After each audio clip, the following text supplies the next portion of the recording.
2 invités aujourd'hui dans La Vie du Bon Côté. Vous retrouvez Thomas Loridez. 2 fois plus de plaisir. Merci beaucoup Delphine. On vous retrouvera un peu plus tard et l'actu revient à 14h. Jusqu'à 14h30 sur Vivacité, La Vie du Bon Côté avec Thomas Loridez. Bonjour à toutes, bonjour à tous, bienvenue dans La Vie du Bon Côté. On va s'intéresser jusqu'à 14h30 à la maladie de Lyme cet après-midi. C'est l'une des maladies, je vous le disais tout à l'heure, les moins comprises aujourd'hui, dans le sens où les scientifiques et les médecins ont souvent des points de vue très opposés. Il est certain qu'il s'agit d'une maladie infectieuse due à une bactérie transmise par l'intermédiaire d'une piqûre de tique infectée. Alors c'est une maladie qui touche de plus en plus de gens, et ceci dans le monde entier. On va parler en ce début d'après-midi symptômes, mode de transmission, controverses également autour de la maladie. On s'intéressera également à la façon de la prévenir et des mauvais diagnostics parfois posés. Vous qui nous écoutez, est-ce que vous avez déjà entendu parler de cette maladie? Est-ce que vous y avez été confronté, vous, vos proches, ou alors peut-être votre entourage? 070 23 33 23 pour intervenir par téléphone et nous faire part de vos expériences. Le SMS au 30 63 50 centimes pour nous écrire et la page Facebook de La Vie du Bon Côté pour réagir. La Vie du Bon Côté, c'est parti jusqu'à 14h30. La Vie du Bon Côté. Bonjour Marlène Deglin. Bonjour. Soyez la bienvenue. Vous êtes la fondatrice de l'association Lyme INT. Bienvenue à vous. Bienvenue aussi à Sandrine Capizzi-Banas. Oui, bonjour. Bonjour à vous. Vous êtes maître de conférence en parasitologie à l'Université de Lorraine en France. Alors je le disais, c'est une maladie, Sandrine, qui touche de plus en plus de gens. Pour autant, c'est l'une des maladies les moins comprises. Pourquoi cela ? Pourquoi ? Parce qu'elle est déjà assez récente. Finalement, le nombre de cas, il est en augmentation depuis quelques années seulement. Et avant, elle était considérée comme très rare. Et c'est lié au nombre de cas qui augmente, finalement, qu'on en parle de plus en plus et qu'on la considère de plus en plus présente. Après, effectivement, il y a toujours ces problèmes de gens qui ne savent pas s'ils l'ont ou ils ne l'ont pas, d'où les problèmes d'incompréhension dont on parlera cet après-midi. Ouais. Alors, pour celles et ceux qui n'en auraient pas encore entendu parler, qu'est-ce qu'on entend vraiment par maladie de Lyme ? Alors, on entend maladie de Lyme, des personnes qui sont contaminées avec une borrélie, mais qui ont des symptômes. Et justement, on va essayer d'expliquer ça. On peut être infecté et non malade, et infecté et malade. Et une borrélie, c'est... Une borrélie, c'est une bactérie. Là, c'est une pathologie qui est liée à une bactérie, mais quand finalement on a Lyme, on peut avoir beaucoup de co-infections avec des virus et des parasites. Donc finalement, sous le terme Lyme, on va englober de nombreuses pathologies qui peuvent être parfois liées aux contaminations par les tiques. Et souvent, on fait l'amalgame entre ces pathologies. Une tique, c'est quoi exactement ? Une tique, c'est une bébête. C'est une grosse bébête ? Non, c'est tout petit. En fait, c'est un acarien. C'est un organisme globuleux. Un petit rond, finalement, un petit ovale, et qui a des pièces buccales pour vous piquer. Donc une sorte de seringue sur pattes. D'accord, très bien. Qui touche les animaux, qui touche les êtres humains ? Qu'on retrouve en forêt, préférentiellement, c'est l'animal. L'homme est un hôte qu'on dit accidentel, c'est parce qu'il va en forêt qu'il se fait contaminer, ou dans son jardin. Mais normalement, c'est un cycle prévu pour l'animal sauvage. Ok, donc on en trouve à l'extérieur, dans la nature. Elles sont actives quand et comment, ces tiques ? Alors, elles sont actives tout au long de l'année, du moment que la température est, on va dire, supérieure à 7 degrés et qu'il ne fasse pas trop sec. Donc, on va les retrouver finalement en hiver quand c'est humide, quand le temps n'est pas trop froid, mais on les retrouve surtout au printemps et en automne, et principalement cette saison-là. Comment se fait-il qu'il y ait de plus en plus de gens qui soient concernés par ces tiques comparé à avant ? Il y a plein de facteurs, en fait, il n'y a pas une seule cause. Alors, le fait qu'on va déjà plus en forêt, qu'on est plus souvent dans nos jardins, qu'on emmène plus souvent nos enfants en activité également en milieu forestier, qu'on leur fait des activités vertes, et également le fait qu'il y ait plus de tiques. Et là, il y a plein de facteurs. Il y a entre autres les conditions climatiques qui ont peut-être changé, l'occupation de la forêt qui est différente, les gestions agricoles qui sont différentes, qui permettent au grand gibier, par exemple, de se promener, plus de rongeurs également parce qu'on a lutté contre le renard, le fait également qu'il y ait peut-être moins d'insectes, moins de prédateurs qui étaient là avant sur les tiques, moins d'oiseaux qui se nourrissaient les tiques. Finalement, c'est multifactoriel. C'est pas uniquement une cause. Oui, d'accord. Marlène, l'objectif de cette émission, c'est de donner à tout à chacun cet après-midi le plus d'informations à ce sujet, car pour prendre les bonnes décisions, faut avoir un maximum d'infos. Oui, tout à fait. Parce que moi, malheureusement, j'avais pas tous les infos. Et donc, quand ils ont fait le test à plusieurs reprises et qu'ils m'ont, ici en Belgique, et qu'ils m'ont dit que j'avais pas Lyme, eh bien, moi, j'ai cru les médecins. Et donc, j'ai vécu une errance médicale depuis 56 ans. Et cette errance médicale était due au fait que quand on fait un test ELISA, déjà, il n'est pas fiable à 100%. Tout le monde partage cet avis, donc là, on est bien... tout le monde est de cet avis, mais en plus, le test ELISA, ici en Belgique, il fait que sur 3 espèces. Et moi, j'ai été conçue en Afrique. Et je suis née en Afrique. Et là, il y avait une autre espèce. Donc, c'était normal qu'ils ne trouvaient pas que j'avais Lyme ici en Belgique. Alors, rapidement, parce qu'on rentrera dans les détails un peu plus tard, mais pour celles et ceux qui arrivent et qui découvrent cette maladie de Lyme, le test ELISA, c'est quoi ? Le test ELISA, c'est le test labo qu'ils font pour découvrir si on a Lyme, oui ou non. Et c'est un test sur les anticorps. Ok. 070 23 33 23 si vous souhaitez intervenir dans cette émission. Je vous le disais, l'objectif de La Vie du Bon Côté cet après-midi jusqu'à 14h30, c'est d'avoir le maximum d'infos à vous communiquer pour que nous soyons un maximum informés. 070 23 33 23, le SMS au 30 63 pour réagir ou le Facebook de La Vie du Bon Côté. La Vie du Bon Côté vous prend par la main jusqu'à 14h30. On parle de la maladie de Lyme. Elle est au cœur de nos échanges en ce début d'après-midi avec nos invités et avec vous au bout du fil. On aura Michel dans une seconde au 070 23 33 23. On s'intéresse jusqu'à 14h30 à la maladie de Lyme cet après-midi avec Marlène Deglin qui est fondatrice de l'association Lyme Int et Sandrine Capizzi-Banas qui est maître de conférence en parasitologie. On aura Michel au bout du fil dans quelques secondes. Mais avant de l'accueillir Marlène, j'ai envie de vous demander le diagnostic aujourd'hui en Belgique. Quelle est l'ampleur du phénomène de la maladie de Lyme chez nous ? Mais justement, il y a eu une nouvelle étude qui vient de sortir et où ils ont découvert que 14% des tiques sont contaminés avec la borréliose. Donc, c'est la bactérie qui donne la maladie de Lyme. Et donc, mais ce qui est très étonnant, donc il y aurait que 8500 de morsures actuelles sur une année pour 2017. Donc ça représente un chiffre important ils disent que important et pas important, puisque ce qui est très étonnant, que c'est l'année d'avant, il y avait de plus de tiques, de morsures de tiques qui étaient signalées dans la province du Luxembourg, ce qui est totalement normal, puisqu'il y a plus de forêts, plus de... Voilà. Oui. Et donc, cette année-ci, pour 2017, ils sortent un chiffre beaucoup plus important en Flandre. Donc, mais c'est très difficile à avoir des chiffres exacts parce qu'il n'y a pas d'obligation des médecins de signaler les maladies de Lyme. Donc, il n'y a pas une obligation de le signaler. Ouais. Donc, comment on analyse cette non-obligation, Sandrine ? Ça veut dire qu'on ne prend pas encore le sujet complètement au sérieux ? Il n'y a que quelques maladies en fait qui sont en déclaration obligatoire, la plupart ne le sont pas. Ouais. Les chiffres que l'on a proviennent, alors moi je vous parle du pendant en France, mais on a des médecins qui font partie d'un réseau Sentinelle, qui sont là pour déclarer tous les cas de certaines maladies, donc ils ont un listing de certaines maladies, et à partir de là, comme on connaît les fréquentations qui vont chez ces médecins, on élabore par des statistiques un chiffre moyen. Donc c'est une moyenne par rapport à certains médecins dans certaines régions qui vont avoir des cas et qui vont les déclarer. Donc il suffit que ces médecins soient avertis ou pas sur les maladies de Lyme, et du coup les chiffres peuvent varier par rapport à la réalité selon l'aperçu du médecin. Ok. Marlène, je reviens à vous. Est-ce qu'on commence à être un peu plus sensibilisé en Belgique à cette maladie de Lyme ou pas encore assez ? Pas encore assez parce qu'elle n'est pas assez connue auprès des médecins. Ouais. Et certainement pas tous les co-infections qui peuvent venir avec une maladie de Lyme. Donc même quand ici, dans certaines régions, ils sont déjà plus habitués à reconnaître l'érythème migrant, donc cette tache rouge qui se forme dans 50% des cas, donc ça aussi, elle n'est pas toujours présente dans tous les cas.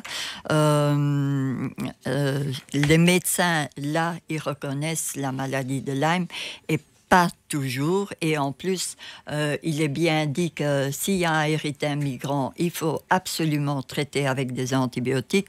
Et moi, j'ai encore tous les jours des gens qui m'écrivent, qui me téléphonent en panique parce que leur médecin ne veut pas donner des antibiotiques malgré un érythème migrant. Donc, et là, si on ne donne pas des antibiotiques, même en Europe, il le dit, on est parti pour la catastrophe parce que là, la maladie, elle se développe de plus en plus et elle est non soignée, quoi. Et donc, elle a des séquelles de plus en plus graves parce que ça peut être des séquelles au niveau du système nerveux, au niveau cardiaque, au niveau... Donc, elle va se mettre dans tous les systèmes, finalement, du corps, quoi. Et donc, après aussi, pour la traiter, ça devient de plus en plus difficile, quoi. Alors, on va voir ça sur les signes de la maladie et sur les traitements qui sont disponibles. On va d'abord accueillir Michel qui nous rejoint. Bonjour à vous, Michel. Bonjour Thomas. Soyez la bienvenue. Vous êtes atteinte, je crois, de la maladie de Lyme, c'est ça? Oui, exactement, depuis une douzaine d'années à peu près. Vous nous racontez un peu votre histoire, oui, Michel? Oui, ben voilà, j'ai commencé tout simplement à avoir des douleurs dentaires. Moi, ça a démarré par la bouche. Donc, qu'est-ce que j'ai fait? J'ai vu tous les médecins concernés en ce qui concerne les problèmes de dents pour arriver à me dire non, vous n'avez rien, vous n'avez rien. Puis, on va voir un neurologue et puis on va voir d'autres médecins. C'est un enchaînement. Et finalement, ben, vous n'avez jamais rien. Alors finalement, ben, on vous dit aller voir un psy parce que c'est dans votre tête. Alors que nous sentons bien que ce n'est pas dans la tête. Hein. Si, ça peut être dans la tête quand on a des problèmes, le brouillard cérébral qu'occasionne justement la neuroborréliose. Donc, et puis voilà, de fil en aiguille, on a quand même trouvé des médecins ici, moi je suis de Liège, donc j'ai quand même trouvé des médecins qui acceptent d'être soignés, mais il faut faire cela très doucement parce qu'on ne veut pas que ces médecins non plus aient des problèmes avec Madame de Bloch. Et voilà, donc ces médecins essayent de nous aider, mais c'est vrai que c'est beaucoup des antibiotiques. Voilà, c'est un petit peu le parcours, je crois, de beaucoup de personnes qui sont atteintes de la maladie de Lyme et ignorées. Il y a un déni, il y a un grand déni, surtout dans les hôpitaux. On va en reparler évidemment cet après-midi. Vous aviez une question, je crois, à Michel, pour Marlène, non? Oui, j'aurais voulu demander à Marlène. J'ai vu que sur Facebook, par exemple, dans la commune de Haut-Vlange, des panneaux avaient été placés pour avertir la population. Moi qui suis de Liège, je ne vois rien ici à Liège. Je voulais demander à Marlène si elle était au courant. Est-ce qu'il y a d'autres communes qui vont emboîter le pas et mettre par exemple des panneaux de signalisation pour avertir les gens du danger que représente la tique? Oui, bonjour Michel, tout à fait. Donc la commune d'Aubange a pris l'initiative suite à une malade aussi, Christelle, qui a fait la proposition au bourgmestre Véronique Biordi, que je voudrais bien remercier ici parce qu'elle est quand même la première bourgmestre qui a bien voulu mettre des panneaux de prévention dans sa commune. Et donc, elle a été un exemple parce qu'il y a la commune de Bastogne qui a demandé à ce bourgmestre, Madame Biordi, pour avoir l'exemple des panneaux. Et donc, ce week-end dimanche, il va déjà avoir des panneaux qui vont être inaugurés à Bastogne également. Et puis, moi, j'ai écrit à Madame la ministre Joke Schouwillig, qui a été via l'agence Bos en Beer, et eux, ils m'ont dit, donc, ils m'ont écrit, et ils ont un projet également de le faire, au lieu de le faire commune par commune, eh bien, elles voudraient le faire dans toutes les forêts que eux ils gèrent, quoi. Et donc, j'ai aussi écrit une lettre, un email à Monsieur le ministre René Colin pour lui demander de faire la même chose du côté de la Wallonie. Et donc là, j'attends une réponse, mais rien n'empêche les habitants de aussi solliciter leur bourgmestre et demander si leur bourgmestre est prêt à mettre des panneaux également, quoi. Merci à Michel pour sa question. Si vous aussi vous avez envie d'intervenir, 070 23 33 23, on marque une nouvelle pause et juste après on parle transmission de cette maladie de Lyme. La maladie de Lyme au cœur de nos échanges cet après-midi avec nos deux invités et avec Jean-Paul au bout du fil dans une seconde. D'abord Sandrine, on parle transmission de cette maladie de Lyme. Comment elle se transmet concrètement ? Alors elle se transmet suite à une piqûre de tique. Cette piqûre contamine la personne, mais pas dans les heures qui suivent la piqûre en général. C'est-à-dire que la tique, lorsqu'elle va piquer, lorsqu'elle monte sur un être humain, elle aspire du sang. Ce sang chaud va aller dans le système digestif de la tique, et lorsque les bactéries qui sont présentes, donc les agents pathogènes sont présents, ressentent la température, ils se décrochent, ils se modifient, ils se multiplient, ils montent dans les glandes salivaires et ils sont recrachés ensuite. Donc c'est en 2 temps finalement. Ce qui fait que ça nous laisse, pour nous, êtres humains, un petit laps de temps de quelques heures, de plusieurs heures, pour pouvoir enlever la tique sans prendre de risques. Alors j'ai vu que le risque était faible si la tique était retirée entre 12 et 24 heures, c'est ça ? Oui, c'est ça, voilà. On estime qu'en dessous de 24 heures, le risque est de 3% de contamination. Si on monte au-delà de 72 heures, on a tous les risques de s'être fait contaminer. Alors moi, je me suis jamais fait piquer par une tique, mais on s'en rend pas compte quand même ? On s'en rend pas forcément compte. En fait, on s'en rend compte quand elle est grosse, au stade adulte. Effectivement, elle fait plusieurs millimètres, on la sent sur la peau se déplacer. Mais lorsqu'elle est au stade nymphe, donc le stade juste en dessous, elle fait, alors je dis souvent en image, vous faites un point au stylo à billes sur votre peau, c'est la taille d'une tique. Oui. Et donc elle est minuscule, elle est plate et on ne la sent pas. Donc elle a le temps de s'accrocher, pour peu que ce soit sur un pli où on ne regarde pas, ou dans les oreilles, ou sur le cheveu, sur le cuir chevelu, on ne la voit pas, on ne la sent pas, et là finalement quand on la sent, c'est déjà trop tard. Ça fait plusieurs heures, voire plusieurs jours qu'elle est présente. Alors si je comprends bien, le risque de transmission de la bactérie, il augmente avec la durée de l'attachement de la tique.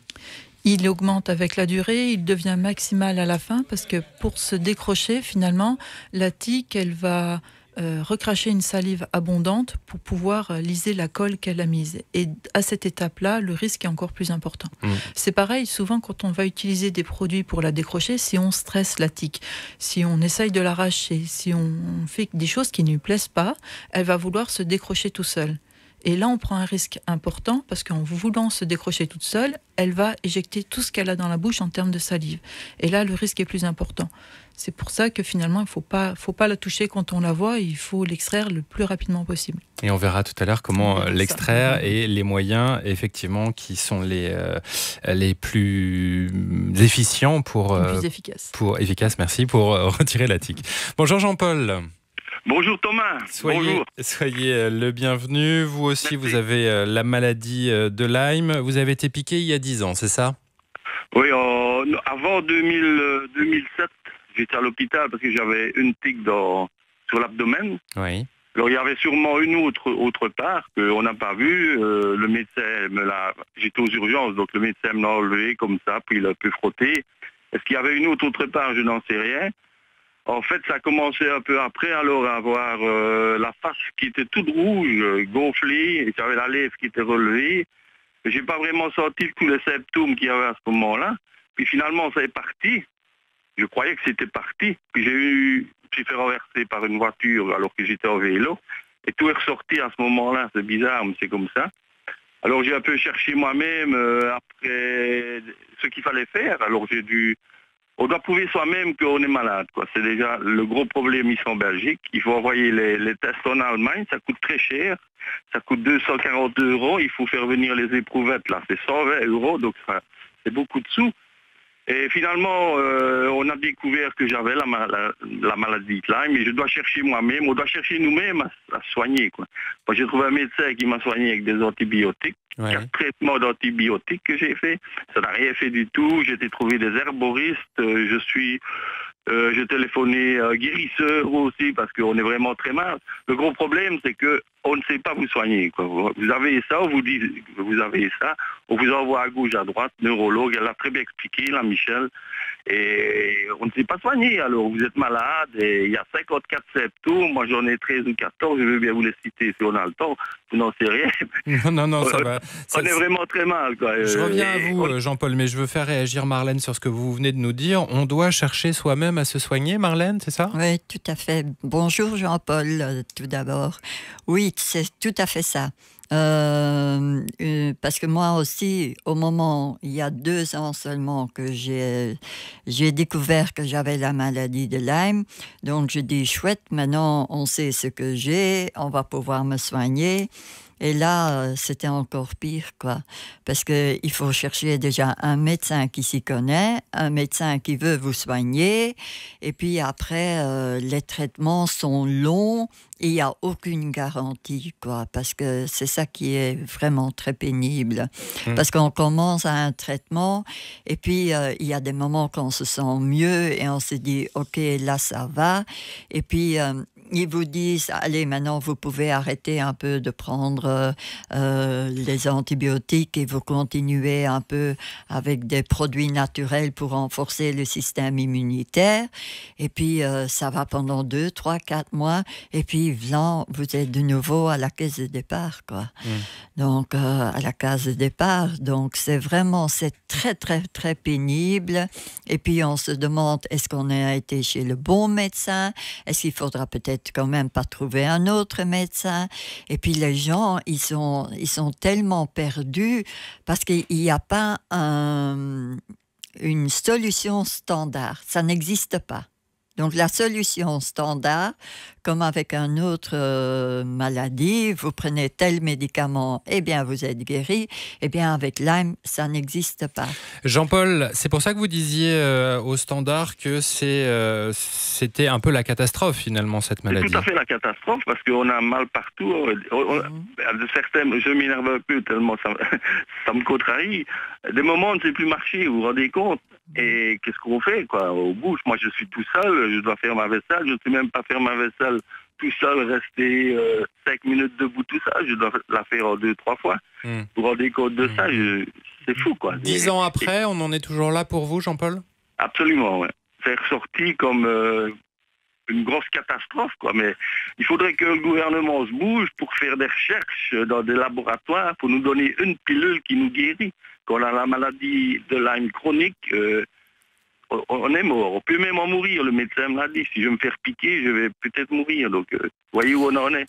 Merci Jean-Paul pour votre témoignage et votre éclairage cet après-midi. Si vous aussi vous avez envie d'intervenir, 070 23 33 23. Autour de la maladie de Lyme cet après-midi, Annick, dans une seconde au bout du fil. On est toujours avec Marlène Deglin, qui est fondatrice de l'association Lyme Int, et Sandrine Capizi-Banas, maître de conférence en parasitologie. On va parler des signes de la maladie. On a un peu abordé le sujet avec Jean-Paul, entre autres, tout à l'heure. Sandrine, lorsque la maladie se développe, la manifestation la plus fréquente, c'est quoi? C'est l'érythème migrant, c'est ce qu'on disait tout à l'heure? Alors, c'est pas forcément la plus fréquente, c'est celle qui est la plus facile à voir. Suite à la morsure de tique, quelques semaines à quelques mois après, on voit une tache rouge à l'endroit de la morsure. Cette tache n'est pas fréquente dans tous les cas. On dit que dans 60% des cas, elle est là. Ça veut dire que dans 40% des cas, les gens n'ont pas cette tache et n'ont aucun souvenir finalement d'une morsure de tique, d'une piqûre de tique. Le second symptôme qui est assez fréquent, c'est des problèmes articulaires, avec entre autres des douleurs. Et ensuite, le troisième symptôme, c'est neurologique. Donc avec des troubles cognitifs, des gens qui disent être dans un brouillard, comme un lendemain de cuite par exemple. C'est d'en parler un peu Jean-Paul tout à l'heure. C'est ça. Et ces derniers symptômes arrivent en général, ce que décrivait Jean-Paul, après un choc psychologique. Lui, c'était une chute en vélo. D'autres personnes, ce sera un décès d'un proche par exemple, ou un déménagement. Mais on retrouve souvent chez ces personnes un choc, un moment, une histoire dans la vie où il y a une coupure et qui fait que la maladie ressort après. Il y a souvent un facteur déclenchant psychologique intermédiaire. Et elle peut ressortir des années après? Elle peut ressortir 10 ans, 20 ans après. En fait, la bactérie se cache dans l'organisme et attend une défaillance. Après, c'est difficile à savoir si elle ressort 20 ans après ou si c'est une piqûre qu'on n'a pas vue. Et là, on ne peut pas savoir finalement. Mais on sait qu'elle est cachée dans l'organisme et qu'elle peut ressortir après. Ouais. Dans le cadre de l'érythème migrant, ça ressemble à une tache rouge, c'est ça, qui apparaît? Alors, on dit une tache qui est rouge, qui est plus rouge à l'extérieur, qui se cicatrise un peu au centre, et une tache qui fait au moins 5 cm. Elle est plate, elle ne démange pas, elle n'est pas douloureuse. C'est vraiment une tache rouge. Après, elle est très facile dans les formes typiques à reconnaître, parce qu'on voit plein de photos sur le net qui circulent. Par contre, quand elle peut avoir des formes très variables, ressemble à une varicelle, ressemble à un zona, ressemble à une tache d'allergie. Voilà, il y a la forme typique qu'on décrit facilement.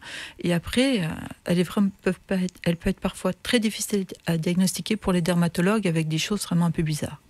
Et elle apparaît dans un laps de temps qui est déterminé, ou là aussi on peut avoir des taches quelques mois après la piqûre? Alors, il peut y avoir 2 phases en fait. On en a une quelques jours à quelques semaines après. Et dans les phases plus tardives, elle peut ressortir sous forme cutanée avec plusieurs érythèmes migrants qui ne sont pas liés à des piqûres, qui sont liés à une ancienne piqûre, et c'est la bactérie qui ressort au niveau de la peau. Et dans ce cas, on peut en avoir plusieurs quelques années après. On voit quand même que ça reste assez compliqué à diagnostiquer finalement, puisque ça peut recouvrir différentes formes, et surtout ça peut intervenir des années après. C'est ça, et en fait, c'est des symptômes qui vont mimer d'autres maladies, qu'on va avoir du mal à diagnostiquer parce que les tests sont pas forcément très bons. Ouais. Et tout le monde peut se sentir malade de Lyme parce qu'on peut tous être fatigué ou avoir une histoire avec une ancienne piqûre de tique. Et c'est là le point litigieux, c'est comment faire la différence entre les personnes qui sont non malades, les personnes qui sont infectées mais également non malades, juste porteuses, et les personnes qui sont réellement malades, qui ont besoin d'un traitement. Alors vous parlez des tests de détection de la maladie. Vous souhaitiez alerter sur le manque de fiabilité de ces tests. Ils ressemblent à quoi ces tests de fiabilité ? Alors c'est un prélèvement sanguin que l'on fait qui permet de doser les anticorps. La difficulté, c'est que doser les anticorps, c'est montrer l'efficacité du système immunitaire. Alors, je reprends souvent cette image, c'est-à-dire on va chercher l'armée qui est censée vous sauver, le nombre de soldats. Et on espère qu'en comptant le nombre de soldats, ça va permettre de déterminer si l'agent agresseur est nombreux ou vivace ou fort.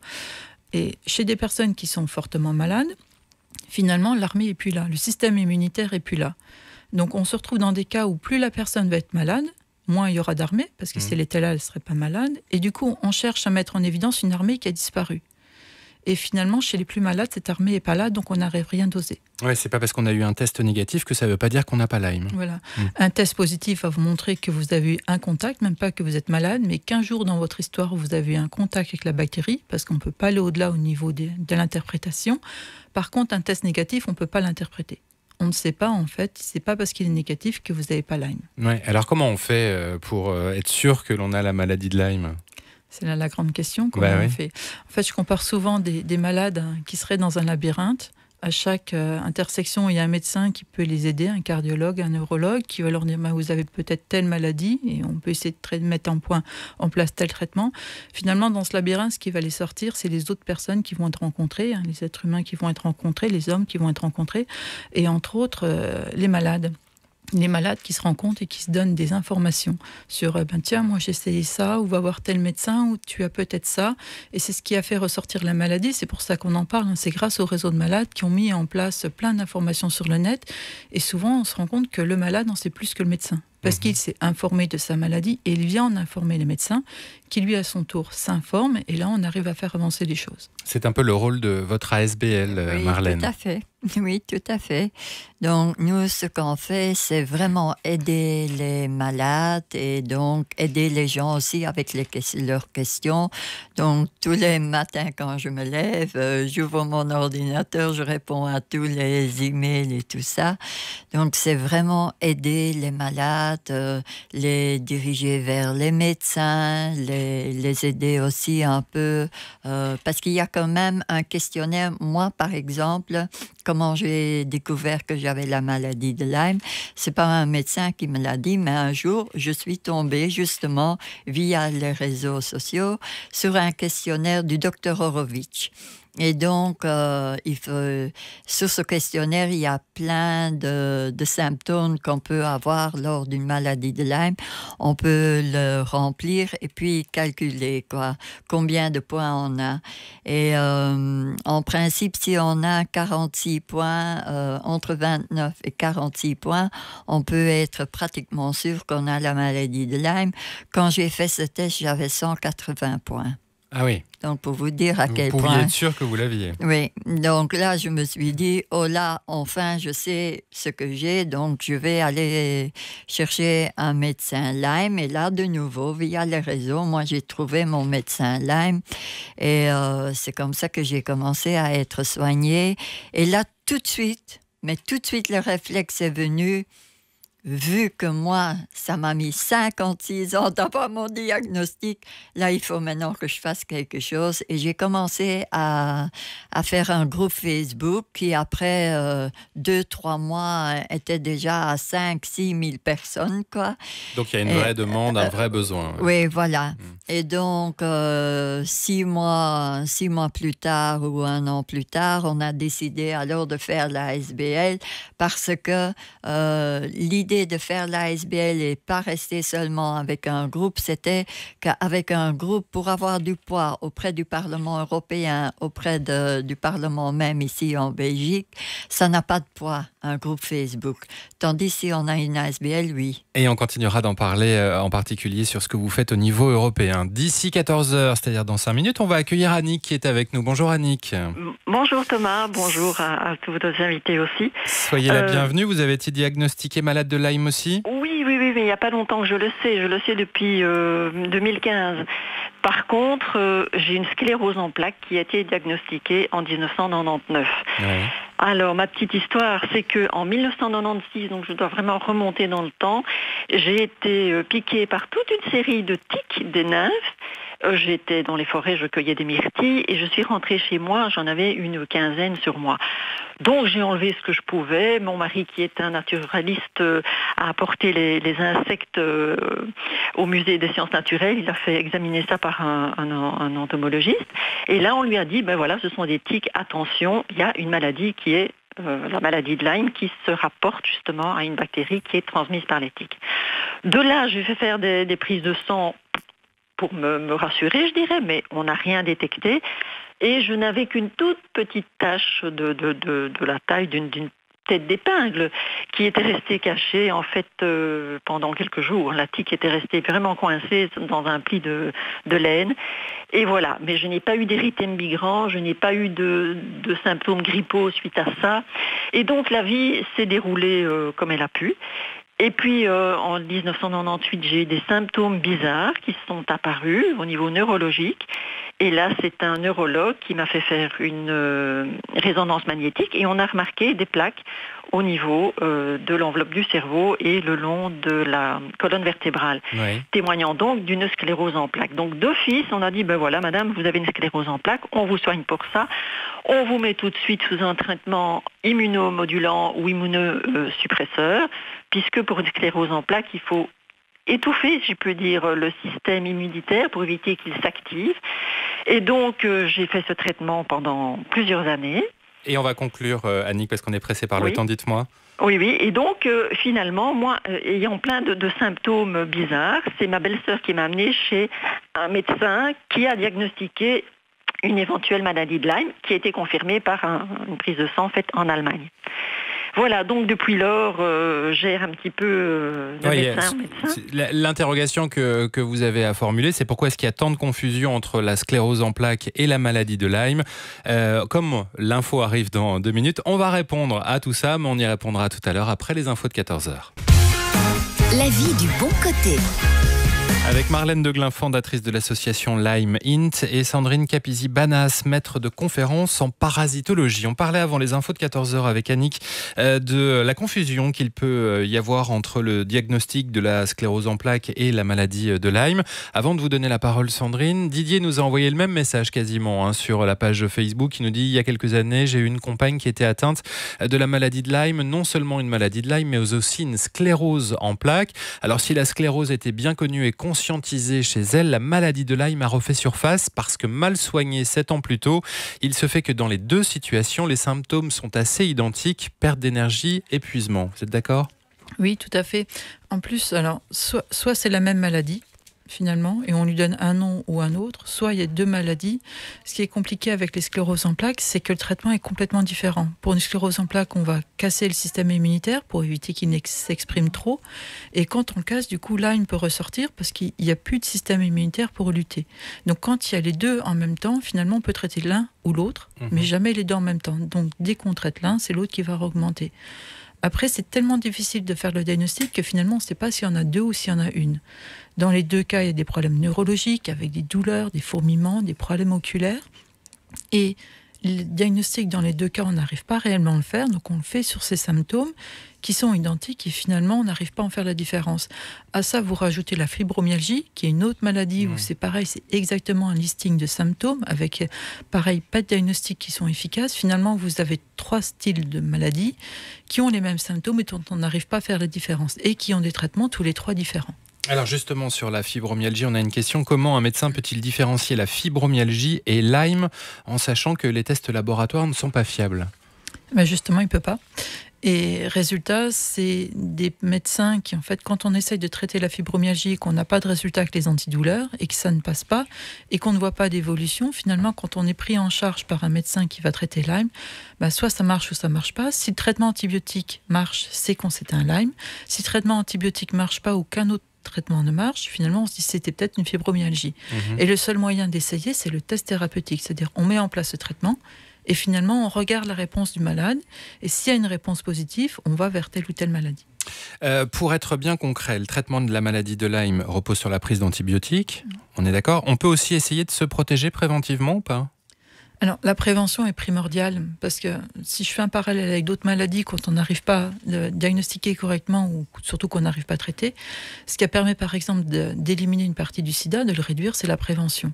Si on fait également un parallèle avec la syphilis, parce que la borrélie finalement, cette bactérie, elle a une cousine très très proche, qui est la bactérie de la syphilis. Et c'est pareil, c'est exactement les mêmes symptômes cutanés et neurologiques, sur lesquels le traitement antibiotique, c'est plusieurs antibiotiques sur plusieurs mois. Et la manière dont on a éliminé la maladie, c'est la prévention. Donc, si on revient à Lyme, l'un des moyens finalement de réduire la maladie, c'est de mettre en place de la prévention. Parce qu'on guérit plus rapidement dans ces cas-là. Voilà, on guérit. Si dès qu'on voit un érythème migrant, on prend l'antibiotique, ça marche quasiment à tous les coups, on arrive à bien réduire la maladie.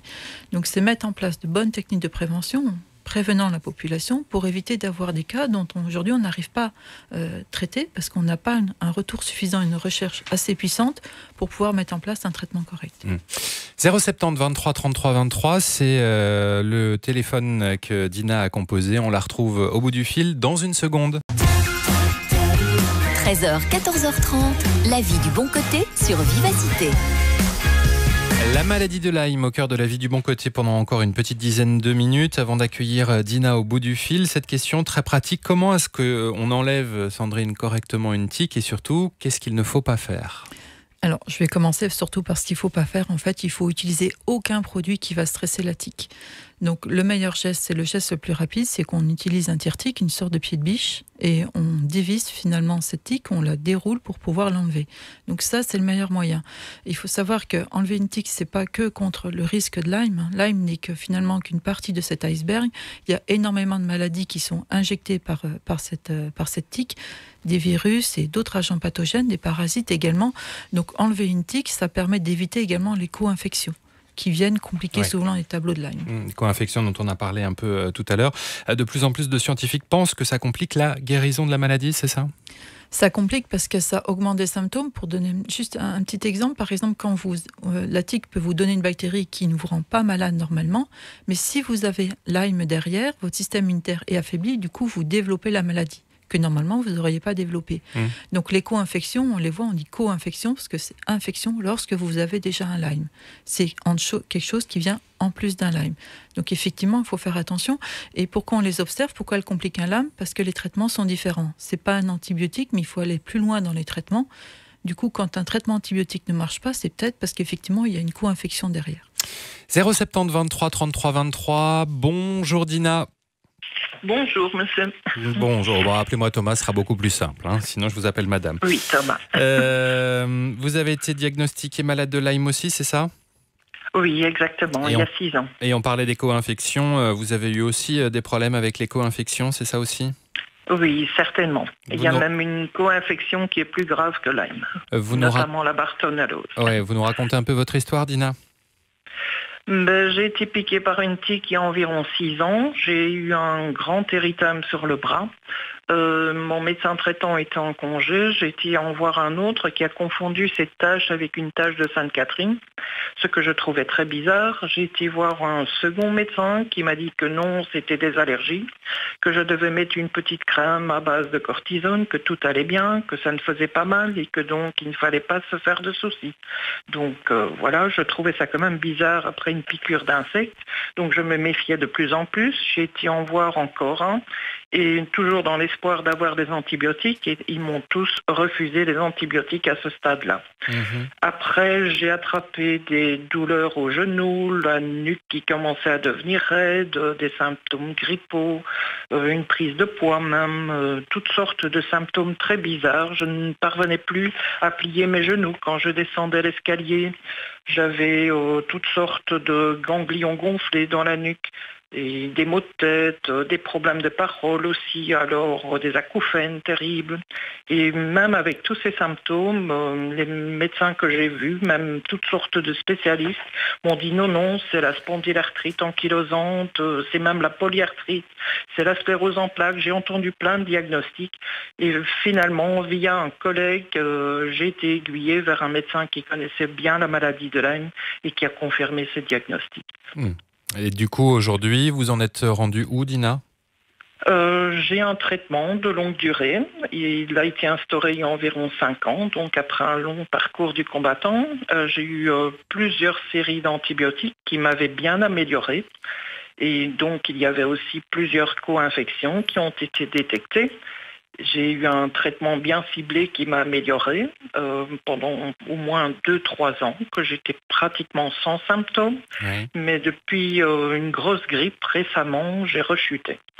Et donc tous les symptômes sont réapparus avec de très fortes douleurs au niveau cérébral, une nuque raide, enfin tous les symptômes se sont réemballés.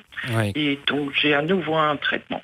Compliqué des années après. Vous avez trouvé un peu de soutien auprès d'autres malades, auprès d'ASBL. Vous avez eu le besoin d'en parler? Je me suis affiliée à plusieurs groupes sur Facebook pour un peu lire le parcours des autres et aussi pour un peu voir comment les autres étaient traités, pour voir donc si je suis sur la bonne piste. Et j'apprécie beaucoup ce contact avec les autres malades parce que bon, parfois il y a quand même des jours où on ne se sent pas bien du tout et on peut se remonter un peu le moral l'un l'autre, voilà. Merci beaucoup Dina. Alors justement Marlène, les malades qui se rapprochent de votre ASBL, qu'est-ce qu'ils recherchent avant tout en se rapprochant de vous ? Mais c'est souvent déjà, ils sont totalement perdus. Hein. Ça, il faut bien, quand ils arrivent chez moi, c'est vraiment quand ils sont totalement perdus. Et donc, ils cherchent avant tout à avoir un médecin ou trouver un médecin et comment il faut faire après pour pouvoir payer les soins. Parce que ça, c'est aussi un point auquel on n'a pas encore parlé. Mais il ne faut pas oublier, la maladie de Lyme chronique n'est pas reconnue ici en Belgique. Donc, ce qui veut dire elle n'est pas prise en charge au niveau invalidité ici en Belgique. Donc, une personne qui a la maladie de Lyme chronique, eh bien, souvent, elle tombe sans revenu. Ok. Et qu'est-ce que vous pouvez apporter justement comme conseil avec votre ASBL ? Donc, à ce moment-là, nous, on essaye quand même de les diriger vers des autres instances comme la CPAS ou comme prendre contact avec une assistante sociale et puis aussi regarder comment ils peuvent faire pour quand même être reconnu par la mutuelle et par l'INAMI, quoi. Alors, je vais vous parler de la Belgique, mais plus généralement des États européens. Marlène, est-ce que ces États européens ont conscience aujourd'hui de l'enjeu sanitaire qui est relatif à cette maladie de Lyme ? Totalement, beaucoup plus. Quand j'entends comme ça les pays raconter leur histoire et que j'entends après l'Europe, c'est totalement l'Europe et ils sont conscients de beaucoup, beaucoup de choses. Donc, et vous agissez au niveau européen, vous ? Ah oui, tout à fait, parce qu'ici, on a pris des rendez-vous chez les parlementaires européens, on a fait un mailing auprès de tous les parlementaires européens, c'est d'ailleurs déjà le 2e qu'on a fait. Et suite à ce mailing, on a eu plusieurs rendez-vous. Et grâce à Madame Ní-Riada, une parlementaire d'Irlande, eh bien, elle a décidé de faire une résolution au niveau européen. Parce que nous, au niveau Europe, au niveau Belgique, on a une résolution qui a été votée par la Chambre, donc par tous les députés de la Chambre le 26 2016. malheureusement, il n'y a pas beaucoup de suivi à ça, mais donc là, on pousse aussi auprès des parlementaires et les ministres ici de la Belgique, mais au niveau européen, donc là, une résolution est en rédaction. Ça veut dire quoi, une résolution Lyme ? Une résolution Lyme, eh bien là, on reconnaît certains points. Et donc, dans celle de la Belgique, il est d'ailleurs noté qu'il faut un meilleur test. Il faut une meilleure sensibilisation des médecins, par exemple ? Oui, tout à fait. Ouais. Donc, là, il y a une grosse prise de conscience à ce niveau-là. Donc là, ils vont faire des flyers pour remettre aux médecins. Ils vont faire des briefings aussi auprès des médecins. Et puis aussi, au niveau université, cette maladie doit beaucoup mieux être enseignée. Et c'est surtout ça que aussi il y a marqué dans cette résolution, quoi. Mais il y a aussi des projets de recherche, je crois, qui sont en cours sur la question. Oui, mais ça c'est au niveau européen. Donc il y a des projets de recherche en cours pour un total de 40 millions. Oui. Actuellement, c'est aussi bien au niveau des tests, au niveau des traitements, au niveau de la prévention. Donc tous ces points-là sont. Par contre, ceux qui sont occupés à regarder actuellement au niveau européen, c'est qu'il y a des 24 réseaux qui existent, des références européennes avec des experts de différentes maladies. Et donc, pour que les experts puissent échanger plus facilement, donc, leurs données, leur expérience, les avancements. Et donc, au niveau européen, ils sont occupés à regarder s'ils ne peuvent pas en rajouter un autre réseau justement pour la maladie de Lyme. Et c'est quasiment la fin de cette émission. On va vous laisser le mot de la fin, Sandrine. Qu'est-ce qu'on s'est dit depuis le début de La Vie du Bon Côté maintenant ? Qu'est-ce qu'il faudrait retenir autour de cette maladie de Lyme, que ce soit dans l'approche de la prévention, l'approche du traitement ? Qu'est-ce qu'il faudrait retenir de nos échanges depuis le début ? Il faut retenir absolument que c'est la prévention qui doit primer. C'est faire attention aux promenades, surtout faire attention aux enfants rentrant de promenade du jardin. Des analyses ont été faites en Belgique et on a le parallèle en France avec City, qui est un réseau belge également qui récolte les tiques et qui ont montré que 40% des contaminations se font dans le jardin. Et dans le jardin, on ne pense pas le soir à faire une prévention. Donc on rentre le soir de son jardin, on a mis les enfants jouer dans l'herbe, ils sont roulés dans l'herbe. Le soir à la douche, on examine les enfants sous les bras, dans les plis fessiers, dans les cheveux, dans les oreilles. Et c'est là qu'il faut faire attention. Cette génération qui va être contaminée, on ne sait pas du tout comment elle va vivre avec cette bactérie. On sait que ça passe chez le fœtus, par exemple pour les femmes enceintes. On sait qu'il y a un risque que ça ressort plus tard, mais chez un enfant, voilà, ça on ne sait pas. Et il faut vraiment faire attention aux enfants. Merci à toutes les deux d'être passées par les studios de Vivacité dans La Vie du Bon Côté. On va mettre les coordonnées de votre ASBL sur la page Facebook de La Vie du Bon Côté.